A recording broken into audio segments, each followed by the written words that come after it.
Hi hello ನಮಸ್ಕಾರ ಕನ್ನಡಿಗರೇ, ಹೇಗಿದ್ದಿಲ್ಲರೂ ನಾನು ಅಂದರೂ ಸಾಕತ್ತಾಗಿದ್ದೀನಿ. ನೀವು ಕೂಡ ತುಂಬ ಚೆನ್ನಾಗಿದ್ದೀನಿ ಅಂತ ಅಂದ್ಕೊಂಡಿದ್ದೀನಿ.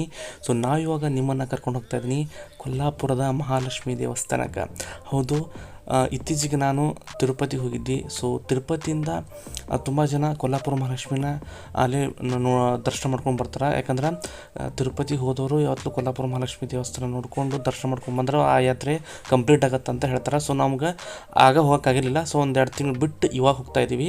ಸೊ ನೀವೇನಾದರೂ ತಿರುಪತಿಗೆ ಹೋದ್ರೆ ಕೊಲ್ಲಾಪುರ ಮಹಾಲಕ್ಷ್ಮಿ ಹೋಗೋದನ್ನು ಮಾತ್ರ ಮರಿಬೇಡ್ರಿ, ಆ ದೇವಿನ ದರ್ಶನ ಮಾಡಿರಿ. ಸೊ ಇವಾಗ ನಾವು ಹೋಗ್ತಾ ಇದ್ವಿ ಕೊಲ್ಲಾಪುರ ಮಹಾಲಕ್ಷ್ಮಿ ದೇವಸ್ಥಾನಕ್ಕೆ. ಬರ್ರಿ ಹೋಗೋಣಂತ. ಸೊ ನಾನಿರುವಂಥ ಜಾಗದಿಂದ ಕೊಲ್ಲಾಪುರಿಗೆ 230 ಕಿಲೋಮೀಟ್ರ್ ದೂರ ಆಗುತ್ತೆ. ಹೋಗ್ತಾ ದಾರಿಯಲ್ಲಿ ಈ ಒಂದು ಫಾಲ್ಸ್ ನೋಡೋಕೆ ಸಿಗುತ್ತೆ. ಇದು ಯಾವುದಪ್ಪ ಅಂತಂದ್ರೆ ಗೋಕಾಕ್ ಫಾಲ್ಸ್. ಸೊ ಅಷ್ಟೊಂದು ನೀರಿಲ್ಲ, ಬಟ್ ಮಳೆಗಾಲದಲ್ಲಿ ಸಿಕ್ಕಾಪಟ್ಟೆ ತುಂಬಿ ಹರಿತಿದೆ. ಸೊ ನೀವೇನಾದರೂ ಗೋಕಾಕ್ ಬಂದ್ರೆ ಗೋಕಾಕ್ ಈ ಫಾಲ್ಸ್ ನೋಡೋದು ಮಾತ್ರ ಮರಿಬೇಡ್ರಿ.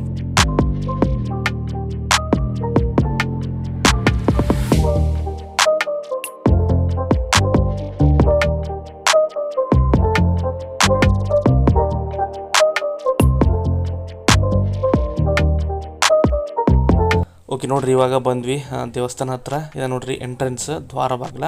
ಸೊ ಆಜು ಬಾಜುನ ನಿಮ್ಗೆ ಸಾಕಷ್ಟು ಕಾರ್ ಪಾರ್ಕಿಂಗ್ ಎಲ್ಲ ನಿಮ್ಗೆ ಅವೈಲೇಬಲ್ ಐತಿ. ಸೊ 50 ರೂಪೀಸ್ ಚಾರ್ಜ್ ಮಾಡ್ತಾರೆ. ಸೊ ನೀವು ಆರಾಮ್ ಪಾರ್ಕ್ ಮಾಡ್ಬೋದು, ಏನು ಚಿಂತಿಲ್ಲ. ಸೊ ಒಳಗಡೆ ಬಂದರೆ ಈ ರೀತಿ ಊಟದ್ದು ಅಥವಾ ಈ ಥರದ್ದೆಲ್ಲ ಸ್ಟಾಲ್ಗಳು ಹಾಕಿರ್ತಾರೆ ತಿಂಡಿದು. ಸೊ ನೀವು ಬೇಕಾದ್ರೆ ತಿಂಡಿ ಮಾಡ್ಬೋದು. ನೋಡಿರಿ, ಈ ದೇವಸ್ಥಾನವನ್ನು 6ನೇ ಮತ್ತು 7ನೇ ಶತಮಾನದಲ್ಲಿ ಚಾಲುಕ್ಯರ ಕಾಲದಲ್ಲಿ ನಿರ್ಮಾಣವಾಗಿದೆ ಎಂದು ಇತಿಹಾಸಕಾರರು ಹೇಳ್ತಾರೆ. ನಂತರ ಯಾದವರು ಮತ್ತು ಮರಾಠ ರಾಜರು ಕೂಡ ದೇವಸ್ಥಾನದ ಅಭಿವೃದ್ಧಿಗೆ ಸಾಕಷ್ಟು ಕೊಡುಗೆಯನ್ನು ನೀಡಿದ್ದಾರೆ. ಇಂದಿಗೂ ಈ ದೇವಸ್ಥಾನ ತನ್ನ ಪುರಾತನ ವೈಭವವನ್ನು ಉಳಿಸಿಕೊಂಡೈತಿ. ಅಷ್ಟೇ ಅಲ್ಲ, ಈ ದೇವಸ್ಥಾನವನ್ನು ಅಂಬಾಬಾಯಿ ದೇವಸ್ಥಾನ ಎಂದು ಕರೀತಾರೆ. ಇಲ್ಲಿ ವಿರಾಜಮಾನವಾಗಿ ಮಹಾಲಕ್ಷ್ಮೀ ದೇವಿಯ ಕಪ್ಪು ಮೂರ್ತಿ ಕಲ್ಲಿನಿಂದ ನಿರ್ಮಿತವಾಗಿದ್ದು ಸುಮಾರು 3 ಅಡಿ ಎತ್ತರದಲ್ಲಿದೆ. ಈ ದೇವಿಯ ಮೂರ್ತಿ ಪಶ್ಚಿಮ ದಿಕ್ಕಿಗೆ ಮುಖ ಮಾಡಿದವರಿಂದ ಸ್ವಲ್ಪ ವಿಶೇಷ ಅಂತ ಹೇಳ್ಬೋದು. ಇನ್ನೊಂದು ವಿಶೇಷ ಏನಪ್ಪ ಅಂತಂದ್ರೆ, ನಿಮ್ಗೆ ಗೊತ್ತೈತಿ 51 ಶಕ್ತಿ ಪೀಠಗಳದಾವು. ಸೊ 51 ಶಕ್ತಿ ಪೀಠಗಳಲ್ಲಿ ಇದು ಒಂದು ಕೂಡ ಹೌದು ಮತ್ತು ಪ್ರಮುಖ ಕೂಡ ಹೌದು. ನೋಡ್ರಿ, ದೇವಸ್ಥಾನದ ಒಳಗೆ ಹೋಗ್ತಾ ಇರುವಂತೆಯೇ ಕಾಣುವ ಕಲ್ಲಿನ ಕೆತ್ತನೆಗಳು, ಹಳೆಯ ಶಿಲ್ಪಗಳು ಮತ್ತು ಅದ್ಭುತ ವಾಸ್ತುಶಿಲ್ಪ ನೈಜವಾಗಿಯೂ ಮನಸೆಳೆಯುವಂತಿದೆ. ಸಾವಿರಾರು ವರ್ಷಗಳ ಹಿಂದೆಯೇ ಇಷ್ಟೊಂದು ಸುಂದರವಾಗಿ ದೇವಸ್ಥಾನ ನಿರ್ಮಿಸಿರುವುದನ್ನು ನೋಡಿದರೆ ಆಶ್ಚರ್ಯವಾಗುತ್ತದೆ ಅಲ್ವಾ? ಇನ್ನೊಂದು ನಿಮಗೆ ಹೇಳಲೇಬೇಕು, ಏನಪ್ಪ ಅಂತಂದ್ರೆ ಇಲ್ಲಿ ಕಿರಣೋತ್ಸವ ಅಂತ ಹೇಳಿ ನಡೆಯುತ್ತೆ. ವರ್ಷದಾಗ 2 ಸಲ. ಅಂದ್ರೆ ಸೂರ್ಯನ ಕಿರಣ ಸೀದಾ ಮೂರ್ತಿಯ ಮೇಲೆ ಬೀಳುತ್ತೆ. ಸೊ ಅದನ್ನು ನೋಡೋಕೆ ಸಾವಿರಾರು ಭಕ್ತರು ಬಂದು ದರ್ಶನ ಮಾಡ್ತಾರೆ. ಸೊ ಅದು ವರ್ಷದಾಗ 2 ಸಲ ಆಗುವಂಥದ್ದು.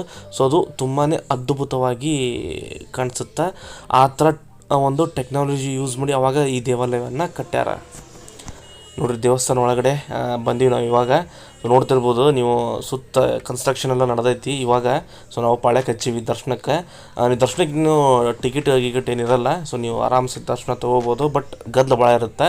ಸೊ ನೋಡ್ಬೋದು ಎಷ್ಟೊಂದು ಜನ ಅದಾರೆ ಅಂತೇಳಿ. ಸೊ ಇಲ್ಲೇ ಮೇಲ್ಗಡೆ ಹೋಗಿ ಒಳಗಡೆ ನಿಮ್ಗೆ ದೇವರ ದರ್ಶನ ಮಾಡ್ಬೋದು. ಸೊ ಒಳಗಡೆ ಅಲಾವ್ ಇರಲ್ಲ ಕ್ಯಾಮ್ರಾ. ಸೊ ನೋಡೋಣಂತ. ಒಳಗಡೆ ಫೋನ್ ಅಲಾವ್ ಇಲ್ಲ. ಸೊ ಇಲ್ಲೇ ದೇವ್ರ ದರ್ಶನ ಮಾಡ್ಕೊಂಬಿಡ್ರಿ. ಒಳಗಡೆ ಯಾವುದೂ ಫೋನ್ ಅಲಾವ್ ಇರಲ್ಲ. ಸೊ ಇಲ್ಲೇ ಟಿ ವಿ ಒಳಗೆ ನೋಡ್ಬೋದು ನೀವು. ಸೊ ಆಜು ಬಾಜು ನೋಡಿ ಈ ಥರ ಶಾಪ್ಗಳು ಇರ್ತಾವೆ. ಬೇಕಾದ್ರೆ ನೀವು ಹಣ್ಣು, ಹೂ ಇವೆಲ್ಲ ಸಿಗ್ತಾವೆ, ಸ್ವೀಟು ಎಲ್ಲ ಸಿಗ್ತಾವೆ. ಸೊ ದೇವ್ರದ್ದು ಬಂದಾಗ ಅವನ್ನ ತೊಗೊಂಡು ದೇವ್ರಿಗೆ ಹೋಗ್ಬೋದು.